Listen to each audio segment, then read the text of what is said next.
পাকিস্তানের একজন নারী আয়েশা কুরাইশি নারী পাইলট, ওই ভারতের বড় বড় যুদ্ধ বিমান যখন পাকিস্তানের আকাশে উড়েছে, এই মহিলা পাইলট আয়েশা কুরাইশি ওই যুদ্ধ বিমানকে ধ্বংস করে ভূমির মধ্যে ভূপাতিত করে ফেলেছেন, ধ্বংস করে ফেলে দিয়েছেন। বলেন আল্লাহু আকবার।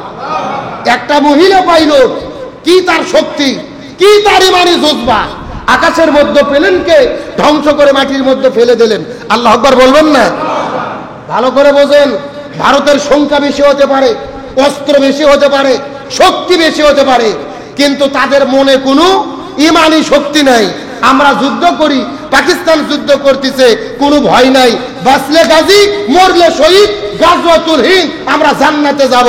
আর ভারতের সেনারা যুদ্ধ করতেছে আর মনে মনে চিন্তা করতেছে মরে গেলেই বিপদ, আগুন দিয়ে পোড়া হবে। কতক্ষণ আগা কেন হিন্দুরা মরে গেলে কোথায় পড়ে? আজকে আলহামদুলিল্লাহ আমরা শ্রেষ্ঠ ধর্ম পেয়েছি।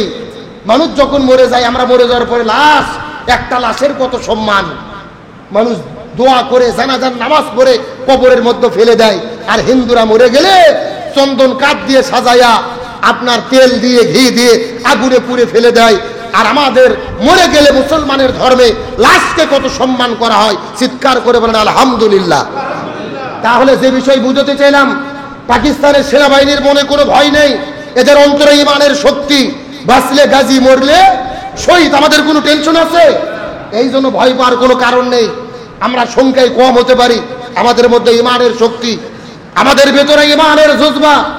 সুতরাং ভারত পাকিস্তান যুদ্ধ তো শুরু হয়েছে, পাকিস্তান, আফগানিস্তান, তাজিকিস্তান, কাজাখস্তান, বাংলাদেশ, আশেপাশে যত মুসলমান দেশ রয়েছে, আমরা যদি একতাবদ্ধ হয়ে জালেমের জুলুমের বিরুদ্ধে লাগতে পারি, অস্ত্র ধরার দরকার নেই, চতুর্দিক থেকে মুসলমানেরা আল্লাহর তাকবীর দিয়ে, আমরা যদি নারাই তাকবীর স্লোগান দিয়ে সুন্নতি তরিকায় প্রসব করতে পারি, ওই প্রসবের ছোটে ভারতের ওই ধুতি পরা দাদারা সাগরে নিমজ্জিত হতে বাধ্য হবে। এই জন্য এখন আমাদের প্রয়োজন কি? একতাবদ্ধ হওয়া। পাকিস্তান, আফগানিস্তান, বাংলাদেশ, আশেপাশে যত মুসলমান দেশ আছে, আমরা সবাই যদি এক হই, ঐক্যের শক্তি হলো বড় শক্তি। আমরা যদি এক হই, আমাদের কেউ হারাতে পারবে? তাহলে একজন মহিলা হয়ে আপনার যুদ্ধ বিমান ধ্বংস করে ফেললেন।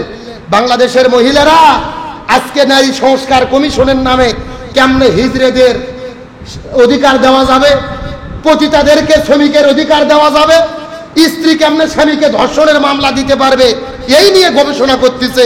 আর পাকিস্তানের আমার বোনেরা যুদ্ধ করে ভারতকে হারিয়ে দিচ্ছে। আর প্রথম আলো, ডেইলি স্টার পত্রিকার মধ্যে নিউজ করে যে বাংলাদেশ ধ্বংস হয়ে গেল ও পাকিস্তান ধ্বংস হলো, নারীর কোনো অধিকার নাই। অধিকার মানে শুধু শরীরের পোশাক খুলে উলঙ্গ হয়ে ঘোরা নয়, অধিকার মানে হলো জালেমের জুলুমের বিরুদ্ধে নারী হয়েও প্রতিরোধ গড়ে তোলা। পাকিস্তানের নারীরা পিছিয়ে গেছে, ওরা পাইলট হয়ে যুদ্ধ করে ভারতকে হারিয়ে দিচ্ছে। আর আমার দেশের নারীরা কি করতেছে দেখান। এরা শুধু অধিকার কায়েমের নামে কেমনে ছেলে মেয়ে গন্ডগোল লাগানো যাবে, কেমনে পতিতালয়ের মেয়েদের শ্রমিক বানানো যাবে, এগুলো নিয়ে তারা ব্যস্ত আছে। এগুলোর দ্বারা অধিকার কায়েম হয় না। অধিকার মানে নিজের যোগ্যতা দিয়ে প্রতিষ্ঠিত হওয়া, জালেমের জুলুমের মোকাবেলা করা। তার মানে রসুল বলে দিয়ে গেল কিয়ামতের আগে গাজওয়াতুল হিন্দ হবে, হিন্দুস্তানে যুদ্ধ হবে। আমার নবীর ভবিষ্যৎবাণী মিথ্যা হবে? জোরে বলেন মিথ্যা হবে? বাংলাদেশের একজন শায়েখ রয়েছেন, মুফতি কাজী ইব্রাহিম, আপনার নাম শোনেন নাই? হাফিজাহুল্লাহ, বাংলাদেশের মুসলিম উম্মার একজন সম্পদ। তিনি গত কয়েক বছর ধরে বক্তব্য দিয়ে যাচ্ছেন যে 25 সালের ভেতরে ভারত পাকিস্তান যুদ্ধ হবে, পারমাণবিক যুদ্ধ হতে পারে, লক্ষ লক্ষ মানুষ জীবন দিতে পারে। আমার নবী হাদিসের মধ্যে বলেছে এটা হতেই হবে। আমার দেশের কিছু লোকেরা মুফতি কাজী ইব্রাহিম হুজুরকে নিয়ে টোল করলো, তাকে নিয়ে সমালোচনা করলো, অথচ তার বক্তব্য দেখা যাচ্ছে আজকে অক্ষরে অক্ষরে মিলে যাচ্ছে। বলেন আল্লাহু আকবার। ভালো করে বোঝেন, মুফতি কাজী ইব্রাহিম একজন আলেম, ফেরেশতা না, নবীও না। উনিও ভুল করতে পারে, ফিকিরে ভুল হতে পারে, চিন্তা ভাবনায় ভুল হতে পারে, ওনার ভুল হতে পারে, কিন্তু আমার নবী হাদিসে যেটা বলে গেছে সেটা কি ভুল হবে? জোরে বলেন সেটা মিথ্যা হবে? তাহলে একজন আলেম রসুলের হাদিস নিয়ে গবেষণা করে কথা বলে, আপনারা তাকে নিয়ে টোল করেন, ঠাট্টা বিদ্রুপ করেন। ভালো করে মনে রাখবেন, আমার নবী যে হাদিসে বলেছে, কোরআন হাদিস নিয়ে যদি কেউ গবেষণা করে, ফিকির করে, যদি ভালো কিছু উৎপাদন করতে পারে তাও সওয়াব পাবে। আর ফিকির করতে গিয়ে, গবেষণা করতে গিয়ে যদি ভুল করে তাও সে সওয়াব পাবে। সুবহানাল্লাহ বলেন। তার কারণ কোরআন হাদিস নিয়ে গবেষণা করা, 1 ঘন্টার সময় কোরআন হাদিস নিয়ে গবেষণা করা, ফিকির করা 500 রাকাত নফল নামাজের চাইতে উত্তম। চিৎকার করে বলেন সুবহানাল্লাহ। সুতরাং আমি বলি, সমালোচনা করেন না। মুফতি কাজী ইব্রাহিম আমাদের বাংলাদেশের মুসলমানদের সম্পদ, কথা কর না কেন?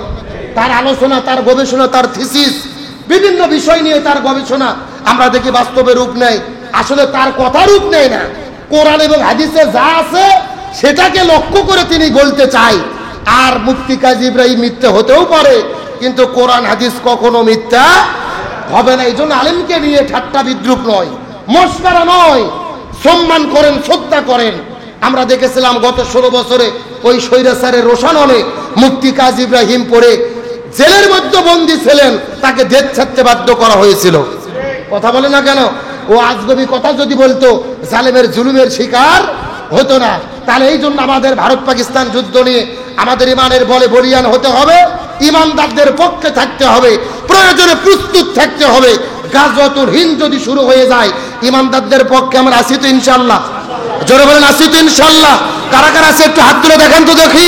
লিল্লাহি তাকবীর। হ্যাঁ, হাত নামান। এটাই হলো ইমানের দাবি, এটা হলো ইমানের দাবি। আপনি ওখানে যেতে পারেন আর না পারেন, তাদের পক্ষে আমরা আছি। অন্তত এটাও যদি স্বীকার করি, কালকেই যদি মরে যাই, এই ওসিলা আল্লাহ আমাদের জান্নাত দিতে পারে ইনশাআল্লাহ। বলেন। তাহলে আমি বলতে চাচ্ছিলাম, রবের 5টা অর্থ। প্রথম নম্বর অর্থ হলো রব অর্থ কি? সৃষ্টিকর্তা। জোরে বলেন, রব অর্থ কি?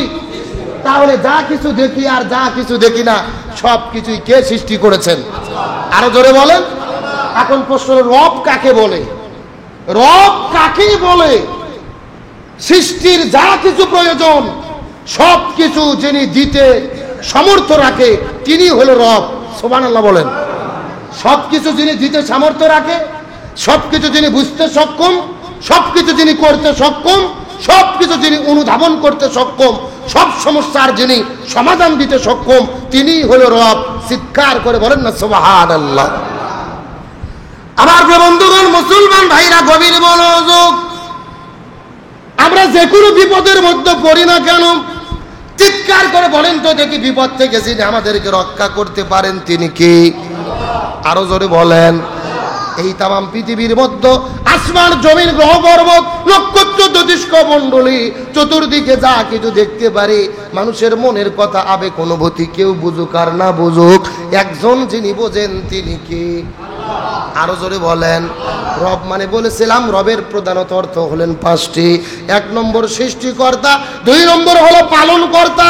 আমাদেরকে এই যে জন্মগ্রহণ করার পর থেকে আজ পর্যন্ত জমিনের মধ্যে বেঁচে রয়েছি, আমাদেরকে বাতাস দিয়ে, খাদ্য দিয়ে, চতুর্দিক থেকে সবকিছু প্রয়োজন মিটায়া যিনি লালন পালন করেছেন তিনি কে?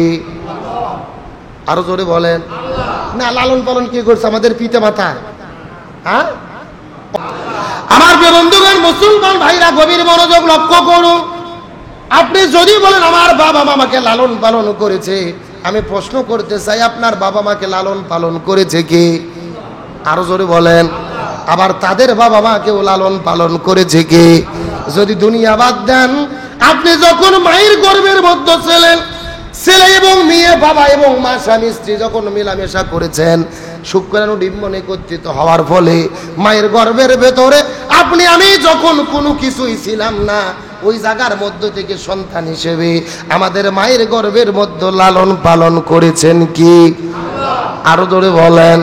স্বামী স্ত্রী বিবাহের পরে মেলামেশা করার ফলে, শুক্রাণু ডিম্বন একত্রিত হওয়ার ফলে মায়ের গর্ভের মধ্যে এক কোনা বীর্য যখন হিসেবে আমি পতিত হয়েছিলাম, ওই জায়গার মধ্যে দীর্ঘদিন থাকার পরে 40 দিন যখন পার হয়ে গেল, ছোট্ট একটা রক্তদানার মধ্যে আকৃতি লাভ করেছি। তারপরে কয়েক মাস চলে গেল, সেখান থেকে গোস্ত হইল, হাড় মাংস হলেন। সেই জায়গার মধ্যে আল্লাহ তাআলা রুহটা আমাকে মায়ের গর্ভের মধ্যে ঢুকিয়ে দিলেন। আমার নারের সঙ্গে মায়ের একটা নারের সম্পর্ক করে দিলেন। মাও যখন খাবার খায় আমিও খাবার খাই, মাও যখন খাবার খায় না আমিও খাবার খাই না। এইরকম চলতে চলতে 9 মাস পার হয়ে গেল। এই যে 9 মাস পর্যন্ত ছোট্ট এক ফোঁটা পানির মধ্য থেকে সন্তান হিসেবে পেটের ভেতরে যিনি লালন পালন করলেন, চিৎকার করে বলেন তো তিনি কি? আরো জোরে বলেন। শুধুমাত্র খাওয়া দাওয়ার মধ্যেই লালন পালন নয়, এই যে জন্মের পর থেকে এখন পর্যন্ত প্রতিদিন আমরা নাকের মধ্য দিয়ে যেই নিঃশ্বাসটা গ্রহণ করি, এখনো যদি আপনাকে পুকুরের মধ্যে ফেলে দেওয়া হয়, 2-3-4 মিনিট পার হয়ে যাবে, 5 মিনিট পার হয়ে যাওয়ার পরে আপনার যদি নিঃশ্বাস বন্ধ হয়ে যায়, আপনি নিঃশ্বাস নিতে পারবেন না, মারা যাবেন। তার মানে বোঝা গেল নিঃশ্বাস না নিলে মানুষ বাঁচতে পারে না। করোনা যখন শুরু হলো, মানুষের নিঃশ্বাস শ্বাসকষ্ট বেড়ে গেল, দুনিয়ার কোনো অক্সিজেন গ্রহণ করতে পারে না, বোতলের মধ্য থেকে তাকে অক্সিজেন দিতে হয়। ওই রোগীটা বুঝতে পেরেছে অক্সিজেনের কত দাম। এই যে জন্মের পর থেকে প্রতিদিন পর্যন্ত অক্সিজেন আমরা গ্রহণ করি, 1 মাসে যে অক্সিজেন গ্রহণ করি যদি 1 লক্ষ টাকা হয়, 1 বছরের মধ্যে যদি 1 বছর যদি গ্রহণ করি 12 লক্ষ টাকা হয়। এই যে আমি 40 বছর বেঁচে থাকলাম, কত অক্সিজেন আমরা গ্রহণ করেছি। যদি টাকাতে অক্সিজেন গ্রহণ করে দুনিয়ার মধ্যে বাঁচা লাগতো, আপনার কত কোটি টাকা যেত, আপনার সন্তানের কত যেত, স্ত্রীর কত যেত। এই অক্সিজেন এত দামি, যাকে ছাড়া মানুষ বাঁচতে পারে না, দুনিয়ার মধ্য থেকে বিদায় নিয়ে চলে যায়। আল্লাহ তাআলা বিনা টাকায় অক্সিজেন এই দুনিয়ার মধ্যে দিয়েছে। যে অক্সিজেন আমরা গ্রহণ করি, চিৎকার করে বলেন তো দেখি, সেই অক্সিজেনটা দিয়েছেন কে? আল্লাহ। আরো জোরে বলেন। আল্লাহ তাআলা অক্সিজেন আমাদেরকে দিয়ে এই জমিনের মধ্যে লালন পালন করতেছেন। তাহলে চিৎকার করে বলেন, আমাদের লালন পালনকারী কে? আরো জোরে বলেন। অক্সিজেনের মধ্যে শুধু নয়, এই যে আমরা 2 চোখ দিয়ে দেখতে পারি, যদি চোখ আমাদের না থাকতো দেখতে পারতাম না। এই দুনিয়ার কত মানুষকে আল্লাহ তাআলা অন্ধ করে দিয়েছে, বছরের পর বছর চলে যায়, পৃথিবীতে কোনো কিছুই তারা দেখতে পারে না। আল্লাহ আমাদের চোখ দিলেন, হাত দিলেন, পা দিলেন, কান দিলেন, অক্সিজেন দিলেন জমিনের মধ্যে বাঁচার জন্য। এই জন্য আল্লাহ তাআলা বলেন, ইন্নাল্লাযীনা ক্বালু রাব্বুনাল্লাহু সুম্মা ইসতাকাম, যারা আল্লাহকে রব বলে মুখ দিয়ে ঘোষণা করে। রব দিয়ে ঘোষণা করার মানে হলো রবকে সৃষ্টিকর্তা হিসেবে মানা। 2 নম্বর হলো রবকে পালন কর্তা হিসেবে মানা। রবের প্রধানত অর্থ হলো 5টি। 1 নম্বর সৃষ্টিকর্তা, 2 নম্বর পালন কর্তা। জোরে বলেন, 2 নম্বর পালন কর্তা, লালন পালনকারী। রবের 3 নম্বর অর্থ হলো রিজিক দাতা। কি দাতা? আরে একটু জোরে বলেন, চিৎকার করে বলেন তো, রিজিকের মালিক কে? আরো জোরে বলেন, কে? আল্লাহ যদি রিজিক না দিত আমরা কি রিজিক পাইতাম? শুধু কি আমাদেরকে রিজিক আল্লাহ দিয়েছেন না, এই জমিনের ভেতরে আল্লাহ যা কিছু সৃষ্টি করেছে, জন্তু, গ্রহ, পর্বত, নক্ষত্র, জ্যোতিষ্ক মণ্ডলী, এই দুনিয়ার মধ্যে যত জীব জানোয়ার আছে, যারা খেয়ে খেয়ে বেঁচে থাকে, সবাইকে খাবার দেয় কি? আল্লাহ তাআলা আমাদেরকে মানুষ হিসেবে সৃষ্টি করেছেন, আশরাফুল মাখলুকাত। আমরা নিজেরাই নিজের খাবার জোটাতে পারি না, অন্য পশুর খাবার কেমন করে জোটাবো? অথচ আমার আল্লাহ তাআলা ওই সাগরের ভেতরে কত হাজার হাজার প্রাণী সৃষ্টি করেছেন, আল্লাহ তাদেরকেও খাবার খাওয়ায়া রাখে। আল্লাহ তাআলা কত জন্তু দুনিয়ার মধ্যে সৃষ্টি করেছেন, বনের মধ্যে বাঘ, ভালুক, সিংহ সৃষ্টি করেছেন, খাবারের কোনো টেনশন নাই, আল্লাহ সময় মতো তাদেরকে খাবার দেয়। রব অর্থ হলেন আল্লাহ, রব অর্থ রিজিক দাতা। এই চিৎকার করে বলেন, আমরা যতই চেষ্টা করি, যতই করুণা করি, যতই চাই না কেন, একমাত্র রিজিকের ফয়সালা যিনি করেন তিনি কি? আল্লাহর পয়গম্বর হযরত সুলাইমান আলাইহিস সালাম এই দুনিয়ার ভিতরে আল্লাহ তাআলা 4 জন মানুষকে পূর্ব থেকে পশ্চিম, উত্তর থেকে দক্ষিণ তাম পৃথিবীর শাসনভার দান করেছিলেন। চিৎকার করে বলেন তো দেখি, কয়জন? আল্লাহ 4 জন শাসককে আসমান, জমিন, গ্রহ, পর্বত, নক্ষত্র, পৃথিবীর শুরু থেকে, পূর্ব থেকে পশ্চিম, উত্তর থেকে দক্ষিণ তাম পৃথিবীর রাজত্ব দান করেছিলেন 4 জন ব্যক্তিকে। এর মধ্যে 2 জন হলেন কাফের, আর 2 জন হলেন ইমানদার, 2 জন হলেন মুসলমান। কাফেরের মধ্যে 2 জনের মধ্যে একজনের নাম হলো নমরুদ, আর একজনের নাম হলো বক্তে নসর। আর মুসলমানদের ভেতরে 2 জন, একজনের নাম হলো জুলকারনাইন, আর একজনের নাম হলো বাদশা সুলাইমান। হযরত সুলাইমান আলাইহিস সালামকে আল্লাহ তাআলা পুরো পৃথিবীর ক্ষমতা, রাজত্ব দান করেছিলেন। হযরত সুলাইমান আলাইহিস সালাম এই পুরো পৃথিবীর ক্ষমতা পাওয়ার পরে আল্লাহর কাছে ফরিয়াদ করে বলেন, আল্লাহ, এই পৃথিবীর ভেতরে আপনি যত কিছু সৃষ্টি করেছেন, আপনি সবাইকে 1 বছর খাওয়াতে চাই। চিৎকার করে বলেন, কয় বছর? আল্লাহ ডাক দেয় বলে, এ সুলাইমান, এটা তোমার কাজ নয়, কখনোই তুমি পারবা না, কখনোই তোমার পক্ষে সম্ভব নয়। সুলাইমান আলাইহিস সালাম ডাকতে বলে, আল্লাহ 1 বছর যদি খাওয়ানোর সুযোগ না দেন, 1 মাস খাওয়াতে চাই।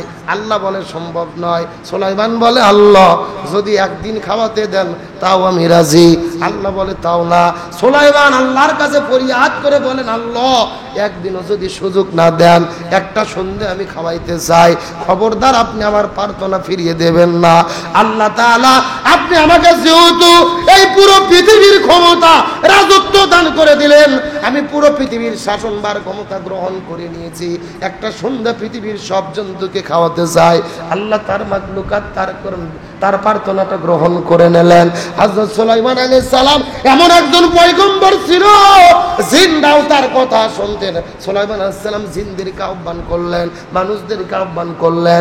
জিন আর মানুষদেরকে একত্রিত করে 1 নয় 2 নয়, কোন বর্ণনায় 40 দিন ধরে, কোন বর্ণনায় 6 মাস ধরে রান্না বাড়া করেছে। 40 দিন ধরে রান্না বাড়া করার পরে খাদ্যের স্তূপ হয়ে গেল। আল্লাহকে ডাক দিয়ে বলেন, আল্লাহ এই জমিনের ভেতরে আপনি যতগুলো সৃষ্টি করেছেন সব মাখলুকদেরকে আপনি ডাক দেন, আমি তাকে এখন খাওয়াতে যাই। সুলাইমান আলাইহিস সালামের কথা মতো আল্লাহ তাআলা সমস্ত মাখলুকদেরকে পাঠায় দিলেন। तमाम পৃথিবীর মানুষদেরকে এক জায়গায় করা হলো, সমস্ত পশু পাখিদেরকে এক জায়গায় করা হলো, সাগরের কাছে সাগরের পানিগুলো এক জায়গায় করা হলো। সুলাইমান আলাইহিস সালাম বলেন, এই পৃথিবীর ভেতরে যত জন্তু মাখলুকাত আছে সবাই তোমরা লাইন হয়ে কাতারবদ্ধ হয়ে দাঁড়িয়ে যাও, আমি তোমাদেরকে খাওয়ানো শুরু করব। সাগরের মধ্য থেকে তিমি দাঁড়িয়ে বলে, এ সুলাইমান আমার বসে থাকার সময় নাই, লাইন ধরার সময় নাই, এখনই তুমি খাবার দাও, আমি যদি না খাই মারা যাই, আর যদি কষ্ট হয় আল্লাহর কাছে তোমার বিরুদ্ধে মামলা দায়ের করব। সুলাইমান আলাইহিস সালামের মনের মধ্যে বড় ভয় ধরে গেল, এ তুমি তোমাকে এই যে খাবার শুরু করব, হা করো, কতটুকু খাবার তোমার লাগবে? সাগরের মধ্য থেকে বিশাল বড় তিমি মাছ বিশাল একটা হা করলেন, জিনদেরকে বললেন, মানুষদেরকে বললেন, তার মুখের মধ্যে খাবার ঢুকে দাও। এই মাছকে ডাক দেওয়ার পরে মাছ বলে, সুলাইমান তোমাকে তুলে তুলে খাওয়ানোর কোনো দরকার নাই, যেই জায়গার মধ্যে খাবারের স্তূপ রেখেছো এই খাবার রাখার পরে তোমরা এখান থেকে সরে যাও, আমি এখনই দ্রুত গতিতে খাবারটা গ্রহণ করতে চাই। এই কথা বলার পরে এই বিশাল বড় মাছ বিশাল বড় একটা হা করে এতদিন পর্যন্ত যত খাবার তিনি রান্না করেছিলেন সব খাবারগুলো তিনি মুখের মধ্যে নিলেন, একবারে তিনি ভক্ষণ করে ফেললেন। চিৎকার করা বলা যাবে কি আল্লাহু আকবার। সব খাবার একসঙ্গে খাবার পরে বলে, এ সুলাইমান আর খাবার কোথায়? আরো খাবার দাও, আরো খাবার খেতে চাই। সুলাইমান আলাইহিস সালাম বড় লজ্জিত হয়ে গেলেন, এতদিন পর্যন্ত কত খাবার রান্না করলাম, একবারই তো সব খাবার খেয়ে ফেললেন। মাছটা ডাক দেয়া বলে, সুলাইমান ভালো বড় জেনে নাও, আল্লাহর নাম হলো রাজ্জাক, আল্লাহর নাম হলো রাজ্জাক, আল্লাহ হলো রিজিক দাতা, আল্লাহর দায়িত্বভার গ্রহণ করতে গিয়েও না। আল্লাহ তোমাকে জেনে রাখি, এই যে তুমি যতগুলো খাবার দিয়েছো এগুলো খাবার কি আমার 1 লোকমা খাবার হয়েছে? আল্লাহ তাআলা প্রতিদিন এই রকম 3 লোকমা খাবার আমাকে সাগরে দিয়ে থাকে। জোরে বলেন না সুবহানাল্লাহ। তাহলে 6 মাস ধরে রান্না করে 1 মাসকে সুলাইমান আলাইহিস সালাম খাওয়াতে পারলেন না। ঘটনার দ্বারা শিক্ষা হলো, এইরকম হাজারো প্রাণী তো সাগরের ভেতরে আছে, জঙ্গলের মধ্যে আছে, পৃথিবীর উপরে আছে, পৃথিবীর নিচের মধ্যে আছে, যতগুলো জন্তু আল্লাহ সৃষ্টি করেছেন পৃথিবীর কোনো মানুষের খাওয়া নাই তাদের খাবার দিতে পারে। একজন যিনি খাবার দেন তিনি কি? আরো জোরে বলেন কে? এই জন্য আল্লাহর নাম হলো রাজ্জাক, রিজিক দাতা। রব সম্পর্কের রবের 3 নম্বর অর্থ হলো রিজিক দাতা। 1 নম্বর সৃষ্টিকর্তা, 2 নম্বর পালনকর্তা, 3 নম্বর